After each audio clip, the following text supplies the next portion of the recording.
সুপ্রিয় দর্শক, আসসালামু আলাইকুম। যুগের হাওয়া ইউটিউব চ্যানেলের পক্ষ থেকে আপনাদের সকলকে শুভেচ্ছা এবং স্বাগতম। আজকে আমরা বরাবরের মতো এসেছি এমন একজনের সাক্ষাৎকার নেওয়ার জন্য, একজনের সাথে সাক্ষাৎ করার জন্য যিনি হিন্দু ধর্ম ত্যাগ করে ইসলাম ধর্ম গ্রহণ করেছেন। আমরা তার সাথে কথা বলবো, তার সমস্যা এবং তার যে চাওয়া সেই বিষয়ে আমরা এখনই তার সাথে আলোচনায় বসবো। আমাদের সাথেই থাকুন। সুপ্রিয় দর্শক, আমরা এখন কথা বলবো হিন্দু ধর্ম থেকে ইসলাম গ্রহণ করা মুসলিম ওমরের সাথে। তো ওমর ভাই কেমন আছেন? জি আলহামদুলিল্লাহ ভালো আছি। আচ্ছা, আপনার কাছে আমি একটু জানতে চাচ্ছিলাম আপনি কিসের জন্য বা কেন হিন্দু ধর্ম ছেড়ে ইসলাম গ্রহণ করলেন?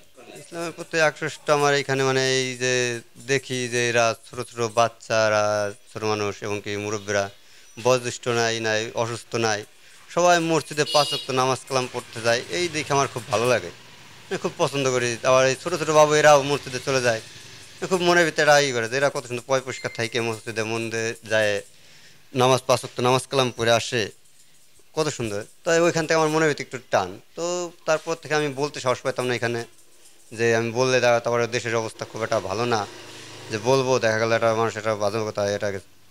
তারপরে আমার যেখানে আমি বাসা ভাড়া থাকি ওই জায়গার এক আঙ্কেলকে বললাম যে আমার তো এরকম এরকম, আমি আপনাদের ইসলাম ধর্ম গ্রহণ করতে চাই, এখন আপনারা কী বল?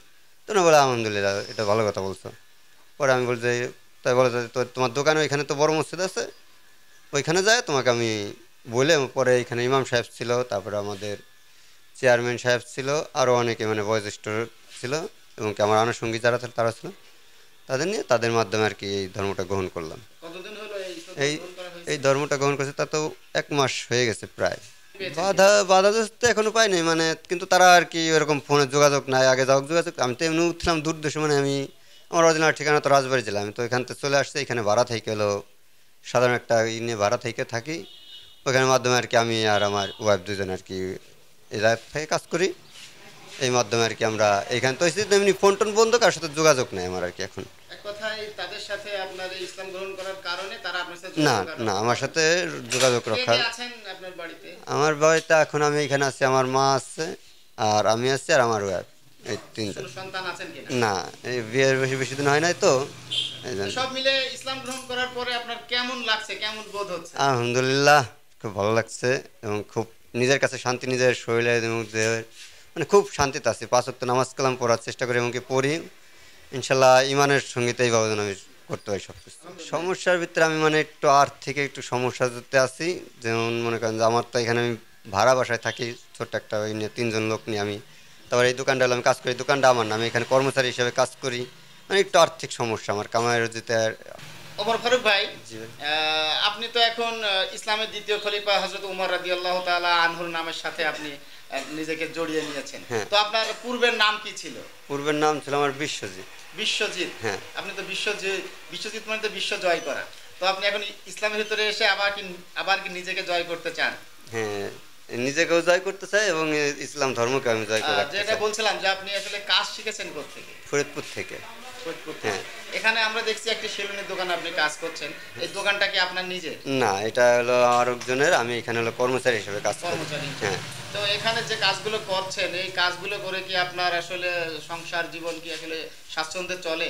চলে না, কষ্ট করে চালাই নিতে পারে, তারপর আমি আল্লাহর পর বিশ্বাস রাখি যে আল্লাহ চালাই নেবে যেভাবে হোক, এটাই বিশ্বাস তো রাখি। কোনো সমস্যা এটা তো অর্থনৈতিক সমস্যা। হ্যাঁ। এই অর্থনৈতিক সমস্যায় আপনি ভুগছেন, এছাড়াও আরো কোনো সমস্যা আপনার না, আছে আমার কিনা? এখন এই অর্থনৈতিক সমস্যা মানে আমার নিজের একটা যদি বাসস্থান মানে সেরকম যদি একটু করে দিতে পারে, যদি মানে সবাই মিলে যদি করে, তাহলে আমার জন্য একটু সুবিধা হয়। যদি কেউ মানে আপনাকে এখন আমার, এরকম একটি দোকান করে দেয় বা হ্যাঁ, এরকম দোকানে আপনি মালিক হন, কেমন লাগবে? তাহলে আলহামদুলিল্লাহ আমার মতন মানে খুশি, আল্লাহর কাছে হাজার হাজার শুকরিয়া আমার। তার মানে আপনার বাড়িও নেই? না, নিজস্ব আমার দোকান এখন আমি আপনি ভাসমান হয়ে গেছি। ভাসমান।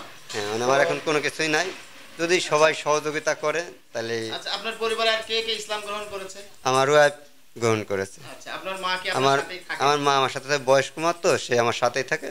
তা বলছে বাবা তোমরা আমাকে জোর জোরুম করে না কোনো কিছু, আমি আছি তো, আমি তো কোনো আনুষঙ্গিক করি না, তোমাদের সাথে আছি, যদি আমার মনে ভালো লাগে তাহলে আমি তোমাদের সাথে তোমাকে সম্মতি দেবো। ও, তাই তার মানে আপনার মা আপনার হ্যাঁ। এটাতে অখুশি না? না, অখুশি কিন্তু না, সে এখন ইসলাম গ্রহণ করে এখন নাই। না, সে আপনি এখন কি খুশি আছে আশাবাদী আমার যে সাথে। আপনার মাও ইসলাম গ্রহণ করবে? ইনশাল্লাহ আশাবাদী হয়ে আমি এখন যে করবে, কারণ কি সেরকম আগের চেয়ে অনেকটাই হয়েছে, মানে ধর্মের প্রতি আছে, আগ্রহ। সে আমার মা নিজেই বলে যে তুমি নামাজ পড়ো, যায় রোজা রাখো। সে নিজে আমারে সিয়ারি খাওয়া, আমি ঘুমে তুলতে হয় না সেভাবে, আমার মা এই ঠিকই ডাইকে উঠাই দেয় যে সিয়ারি খাও, যায় তুমি রোজা থাকো, নামাজ পড়তে যাও। সে বিষয়ে আপনার স্ত্রীর পরিবারের পক্ষ থেকে কোনো বাধা বিঘ্ন আছে কিনা? না, তার পরিবার কি অবস্থা? স্ত্রী ভালো আছে এবং কি তার পরিবার তো ওইরকম বাধা, তারপরে আমাদের মানে বিয়েটা হলো এরকম মানে একটু সম্পর্কের মাঝে আছে বিয়েটা, এই জন্য সত্য কথা। এই জন্য আর আমরা একটু বেশি বিচ্ছিন্ন মানে পারিবারিক থেকে। ইসলাম গ্রহণ করার ক্ষেত্রে আপনার শ্বশুর বাড়ির লোকজন মানে ওইখান থেকে এমনি একটু বিচ্ছিন্ন, মানে আগের থেকে একটু বিচ্ছিন্ন। এখন এটা নিয়ে কোনো মাথা ব্যথা নেই তাদের ভিতরে। এখন স্ত্রীকে নিয়ে আপনি তাহলে আপনার মাকে নিয়ে আমি অনেক সুখে আছি। হ্যাঁ জি, আমি অনেক সুখে আছি, আল্লাহ আমারে কাজ করতেছেন। তো সবার জন্য যারা আছে, সবার জন্য, সমাজের সমস্ত স্তরের মানুষের জন্য আপনার যদি কিছু বলার থাকে, কিছু চাওয়ার থাকে, একটু বলুন। আমার এখন সবার থেকে চাওয়ার একটু আশা, যদি আমার একটু বাসস্থান কিংবা আমার একটা দোকান যদি মানে সবাই মিলে সহযোগিতা করে একটু হেল্প করে যদি আমার জন্য করে, তাহলে এটা আমি আল্লাহর কাছে মানে অনেক শুকরিয়া হবো এবং আমি অনেক শান্তিতে থাকতে, মানে একটু এই হেল্পটা আমার দরকার আর কি। ধন্যবাদ। সুপ্রিয় দর্শক, আমরা এত সময় কথা বলছিলাম আমাদের বিশ্বজিৎ দার কাছ থেকে, যাকে আমরা এখন বিশ্বজিৎ দা আর বলছি না, যাকে আমরা ওমর ফারুক নাম দিয়েছি। আমরা তার সাথে কথা বললাম। আপনারা নিশ্চয়ই শুনেছেন তার মুখ থেকে যে তিনি অসহায় অবস্থায় আছেন। ইসলাম ধর্ম গ্রহণ করার পর থেকে তার পরিবার থেকে তিনি বিচ্ছিন্ন। তার আম্মা তার সাথেই থাকে, এখনও ইসলাম গ্রহণ করে নাই। তিনি তার আদর্শ দিয়ে ইসলামের মনোমুগ্ধকর যে সমস্ত বিষয়গুলো আছে সেগুলো দিয়ে তিনি আদর্শিকভাবেই তার আম্মাকেও ইসলামে দাখিল করার জন্য আশাবাদ ব্যক্ত করেছেন। তিনি যে অসহায় অবস্থায় আছেন, আমরা চাই আমরা সর্বস্তরের মানুষ এই ওমর ফারুকের জন্য একটু সাহায্যের হাত বাড়াবো, যাতে তিনি একজন নও-মুসলিম আর কোনো সমস্যায় না থাকে। এই জন্য সকলের প্রতি আমি উদাত্ত আহ্বান জানাচ্ছি। এখানেই শেষ করছি। আসসালামু আলাইকুম ওয়া রাহমাতুল্লাহি ওয়া বারাকাতুহু।